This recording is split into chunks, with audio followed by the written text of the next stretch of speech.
Shopping for a laptop on a tight budget is a constant exercise in filtering noise.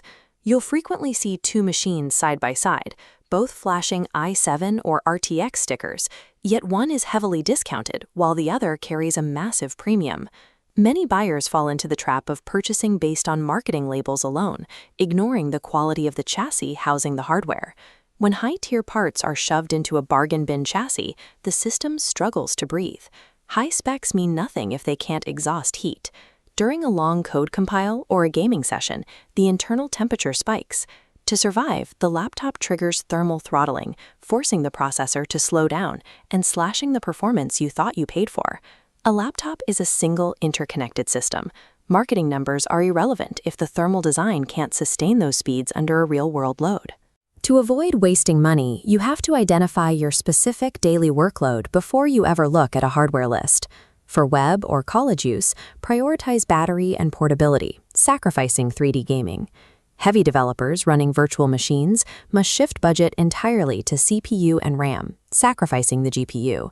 Gamers require a dedicated GPU and high-performance cooling, meaning a heavier machine tethered to an outlet. Budget constraints force these hard trade-offs.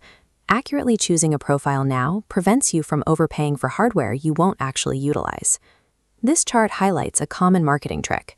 A newer generation i5 or Ryzen 5 often delivers better performance than an older, more expensive i7. Newer architecture is usually the smarter investment. You also need to check the letter at the end of the chip's name. H-series processors are built for high performance, while U-series chips are designed to save power and battery. Choosing an H-series chip means your code compiles faster, but your battery life will likely drop by several hours compared to a power-saving model. Be extremely careful with memory. A budget laptop with 8 GB of soldered RAM is a dead end for developers. Modern IDEs and browser tools will hit that limit almost immediately, with no way for you to upgrade later. For storage, treat a 512 GB NVMe SSD as the absolute baseline.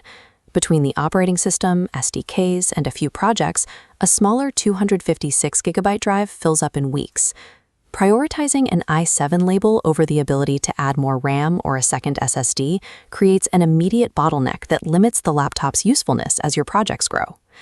A dedicated GPU is mandatory if you plan to game, but the model name, like RTX 4050, doesn't tell you the whole story.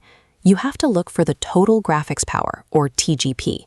This is the wattage limit the manufacturer sets on the GPU.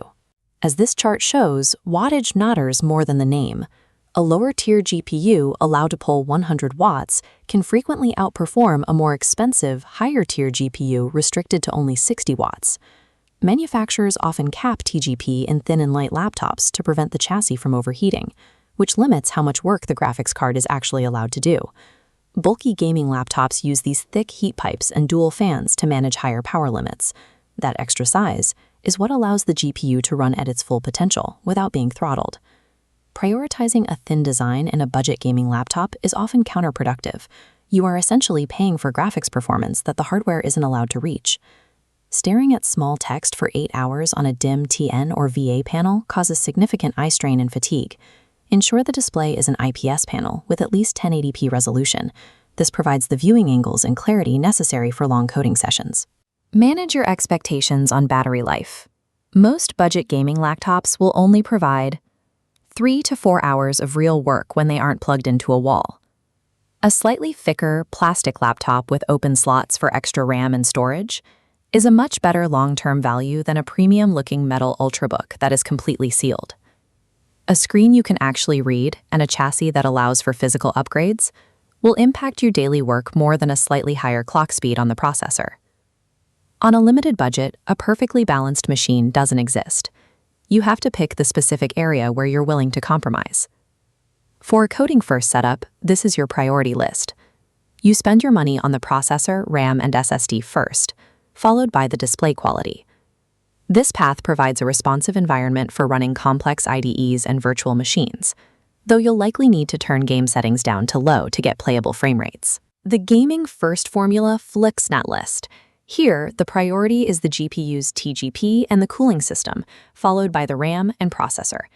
This configuration maximizes gaming frame rates, but it results in a much heavier machine and slower speeds when compiling massive codebases.